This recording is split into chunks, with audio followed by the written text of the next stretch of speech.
안녕하십니까. 저는 이번 생화학원 기말고사 주제인 단백질의 4차 구조 중 콜라겐의 4차 구조에 대해서 발표를 하게 된 바이오 발효융합학과 20학번 하준수입니다.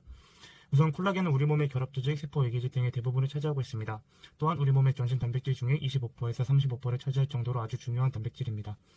콜라겐은 크게 섬유질과 비섬유질로 나누어질 수 있는데 다 합쳐도 28가지 정도 됩니다. 그 중에 대부분을 차지하는 콜라겐은 섬유질 단백질의 제1형에서 제5형이 가장 보편적이고 1형이 90%를 차지할 만큼 가장 많은 콜라겐입니다. 제1형은 힘줄과 피부와 혈관과 장기와 뼈를 구성하며 제2형은 연골을 구성하고 제3형은 그물형 섬유를 형성하여 세포 등의 발판으로 쓰이고 있습니다. 또한 제4형은 비섬유질 단백질로서 베이스 멤브레인을 형성하여 기저막의 구조를 지탱해주고 제5형은 세포의 표면과 머리카락을 구성합니다. 이와 같은 콜라겐은 우리 몸의 세포들을 연결하며 장기들을 지탱하며 보호하고 있습니다. 더 나아가 뼈와 인대 등을 구성하여 높은 인장 강도를 바탕으로 외부의 힘과 충격으로부터 보호하고 있습니다. 만약 콜라겐이 우리 몸의 균형을 잡아주지 못한다면 뼈는 우리 몸의 하중을 견디지 못할 것이며 장기들 또한 이상적인 위치에 위치하지 못해 몸의 균형이 무너질 것입니다. 이렇게 우리 몸의 균형에 중요한 단백질인 콜라겐의 어떤 구조를 가지는지 설명하겠습니다. 대부분의 콜라겐은 섬유질 단백질이라고 봐도 무방합니다.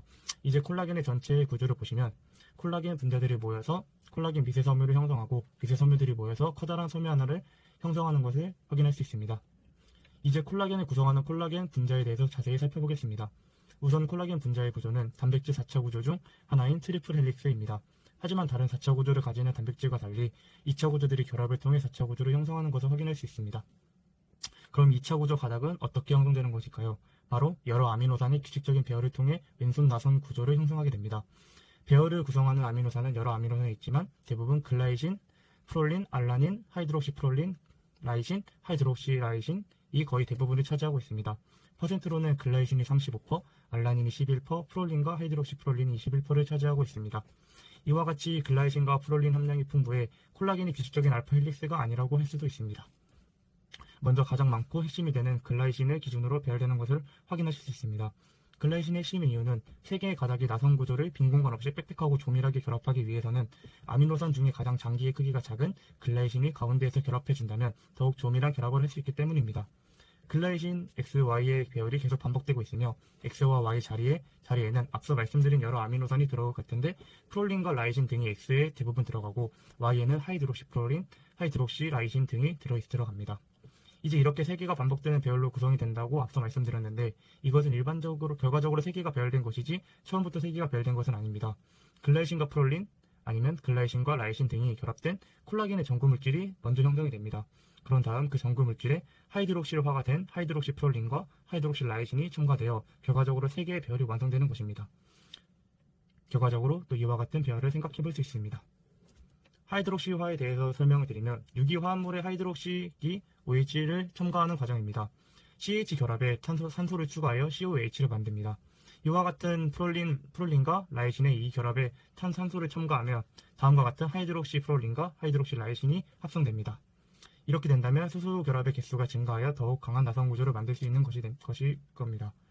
이때는 프롤린 4하이드록시라이제와 라이신 하이드록시라이제 2개의 효소와 산소 제공체인 비타민C가 공통 인자로서 수행하여 반응이 진행됩니다. 이렇게 3개의 배열이 정해진 규칙으로 이어지면서 가닥을 형성합니다. 그것이 3중 나선 구조의 한 가닥인 2차 구조 알파 헬릭스가 되고 배열에 따라서 A1, 알파1과 알파2로 나뉘는데 3중 나선 구조 하나당 알파1은 2개, 알파2는 1개로 구성됩니다. 총 3개가 되는 것이죠. 알파1 가닥의 배열 정보는 17번 염색체에 있으며 알파2 가닥의 배열 정보는 7번 염색체에 저장되어 있습니다. 그렇기 때문에 변형이 일어나 배열에 변화가 생기고 구성 아미노산도 변한다면 콜라겐의 구조에 영향을 미쳐 제대로 된 3중 나선 구조를 형성하지 못할 뿐더러 몸의 균형에 영향을 줄 수도 있습니다. 예를 들어 글라이신 자리에 크기가 큰 아미노산이 들어온다면 나선 구조가 조밀해졌다가 다시 느슨해진다고 생각하시면 될 것입니다. 이러한 가닥들은 수소결합 등의 결합을 통해 3중 나선 구조를 형성하는데 우선 글라이신과 프롤린 간의 수소결합, 하이드록시프롤린과 하이드록시라이신 간의 교차결합 등을 통하여 단단한 나선 구조를 형성하게 됩니다. 이와 같은 3중 나선 구조를 이루고 있는 콜라겐을 트로포콜라겐이라고 부릅니다. 이상으로 콜라겐에 관한 저의 발표를 마치겠습니다. 한 학기 동안 학우분들 정말 고생 많으셨고 시청해주셔서 감사합니다.